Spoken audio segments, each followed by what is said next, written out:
Bienvenue sur Africa 24 pour cette nouvelle édition du QG Weekend. Au sommaire de l'actualité, au Niger, Mahamadou Issoufou face à Hama Amadou au second tour de la présidentielle.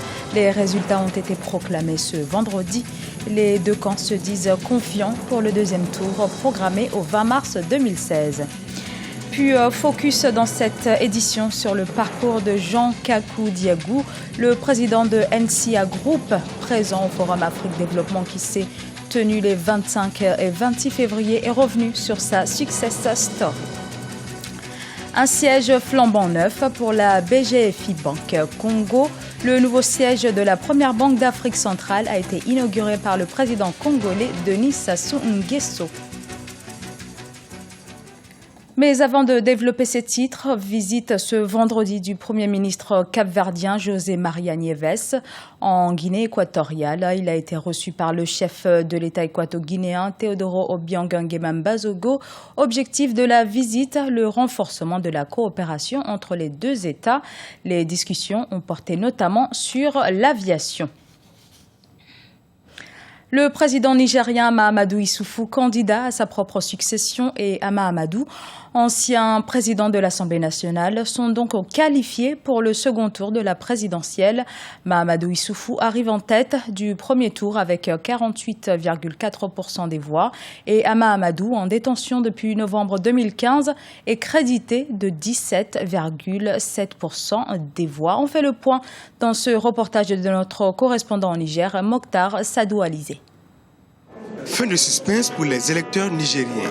La Commission électorale nationale indépendante vient de proclamer les résultats provisoires du premier tour de la présidentielle du 21 février 2016. Le président sortant, Issoufou Mahamadou, candidat à sa propre succession, arrive en tête, suivi de l'ancien président de l'Assemblée nationale, Hama Amadou, en prison depuis le 14 novembre. Issoufou Mahamadou, 2 249 738 voix, soit 48,41%. Hama Amadou, 826 711 voix, soit 17,79%.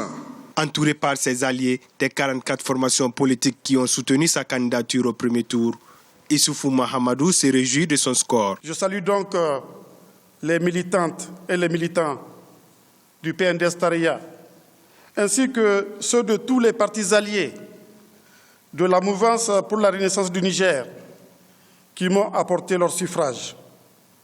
Je leur demande de se mobiliser et d'aborder la campagne du second tour avec sérénité et détermination. La COPA 2016, Coalition pour l'alternance au Niger, regroupement des partis d'opposition dont fait partie Hama Amadou, arrivé deuxième, a annoncé la veille rejeter ces résultats avant même la proclamation provisoire.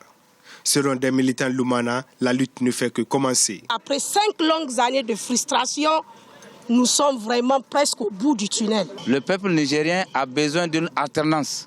Et c'est l'alternance qui est en train de se manifester, qui va donc se concrétiser, Inch'Allah, à la veille du second tour. 7,5 millions d'électeurs nigériens étaient appelés aux urnes lors de ce double scrutin.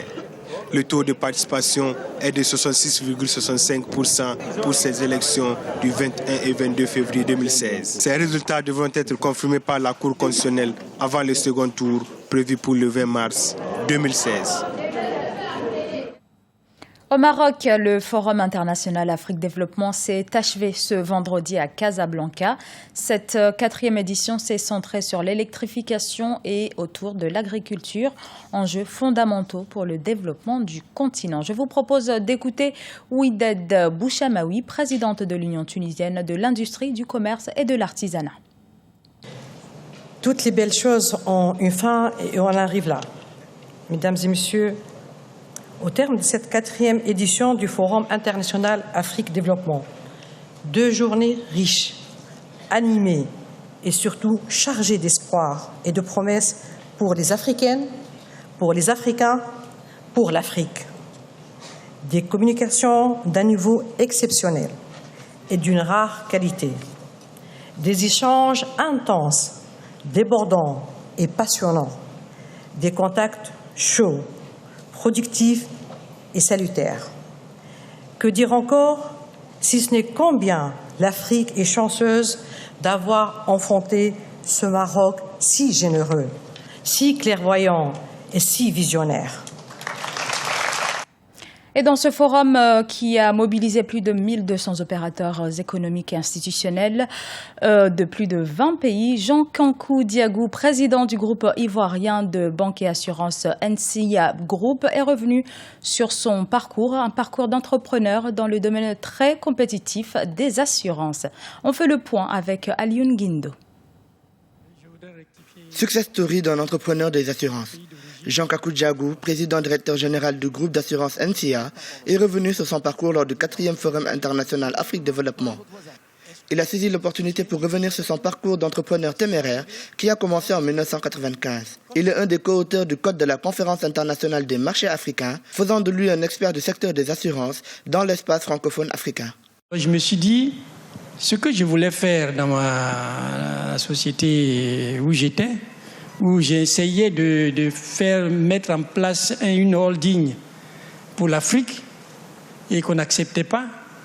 Peut-être que si j'ai créé moi-même ma structure, et je pourrais petit à petit faire le groupe que je rêvais de faire, mais uniquement avec les Africains. Aujourd'hui, la holding NCIA créée par Jean Kankou Diagou est présente dans 12 pays africains, dont 10 francophones. Outre les assurances, le groupe s'active dans d'autres domaines économiques, notamment la banque, l'immobilier ou les technologies de l'information et de la communication. Nous avons une société d'ingénierie financière, nous avons une société immobilière et une société de NTIC. Voilà à peu près. On a 25 pays, 25 sociétés. Environ. Président de 25 sociétés et dirigeant de plus de 5000 salariés, Jean Kankou Diagou a aussi été le président de la Fédération des sociétés d'assurance de droit national africaine. Aujourd'hui, il est le chef du patronat ivoirien. Et en République du Congo, inauguration ce 25 février à Brazzaville du nouveau siège social de BGFI Bank. Ce nouveau siège inauguré par le chef de l'État Denis Sassou Nguesso vient consolider la présence de BGFI Bank qui compte 11 points de vente dans le pays. Un reportage de notre correspondante Deva Panzou. Situé dans le 3e arrondissement Poto-Poto à Brazzaville, le nouveau siège de BGFI Bank a été inauguré ce mercredi par le président de la République, Denis Sassou Nguesso. Les travaux qui ont duré 2 ans ont été exécutés dans les normes les plus strictes. Cet immeuble bâti sur une superficie de 7050 mètres carrés compte 8 étages et un rez-de-chaussée et un sous-sol. Cet investissement de 13 milliards de francs CFA réaffirme la place de meilleur élève de BGFI Bank Congo dans la zone CEMAC. C'est fort de tout cela que BGFI Bank Congo s'impose aujourd'hui comme l'un de nos meilleurs élèves. Et vous conviendrez avec moi que la meilleure manière d'encourager un bon élève à faire encore mieux, à se dépasser, à se surpasser, c'est de reconnaître ses bons efforts. Après la coupure du ruban symbolique, le couple présidentiel a eu droit à une visite guidée durant laquelle Denis Sassou Nguesso a pu apprécier la belle vue aérienne qu'offre ce chef-d'œuvre architectural. Malgré les 100 milliards consacrés par la BGFI Bank au développement économique du Congo, le taux de bancarisation dans le pays reste faible. Il reste que les banques installées au Congo ne sont pas accessibles à tous, d'où le faible taux de bancarisation dans notre pays.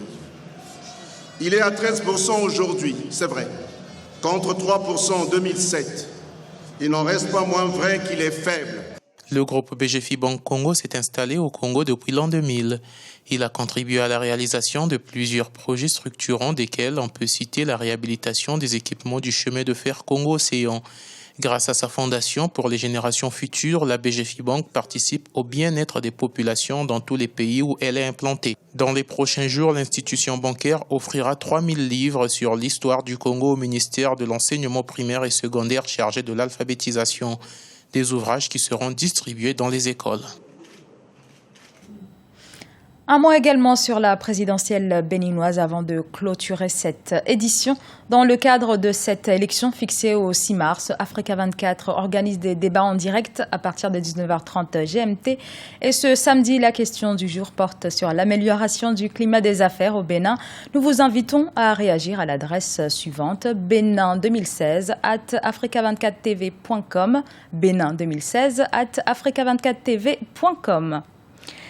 Et ce journal a été réalisé par l'ensemble de la rédaction. Nous vous remercions pour votre fidélité. Dans un instant, une nouvelle édition de l'actualité sur Africa 24.